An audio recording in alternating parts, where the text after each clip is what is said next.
শুভ সকাল বন্ধুরা, আশা করি তোমরা সবাই খুব ভালো আছো। তো আজকে আমি দেখতেই পাচ্ছ চলে এসেছি মন্দিরে। তুমি ভাবছো এটা আবার নতুন কথা কি, রোজই তোমরা আমাকে এখানে দেখতে পাও, কিন্তু আজকে তো যেহেতু আমাদের অ্যানিভার্সারি, তো আমি আজকে কিছু করি না করি মন্দিরে তো আমি অবশ্যই আসবো।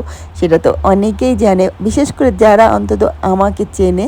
তো আজকে আমি চলে এসেছি আমাদের এখানে শিব মন্দিরে, কারণ যার আশীর্বাদে আমরা এতগুলো বছর সবাইকে নিয়ে হাসি খুশিভাবে কাটিয়ে দিলাম। তো আর কিছু হোক না হোক, আমাকে তাকে ধন্যবাদ জানানোর এটাই আমার কাছে একমাত্র রাস্তা। তো সেই জন্য আমি চলে এসেছি শিব মন্দিরে। তবে এখন এতটাই গরম পড়েছে, আমি যদি বাড়ির থেকে এসে আবার মন্দিরে আসতাম তো গরমে হয়তো আমি আসতেই পারতাম না। সেই জন্য আমি ঠিক করেছি যোগা ক্লাস থেকে ফেরার পথে একবারেই মন্দিরে পুজোটা দিয়ে চলে যাব। তো সেই জন্য আমি পুজোর জিনিসপত্র সঙ্গে নিয়ে চলে এসেছিলাম।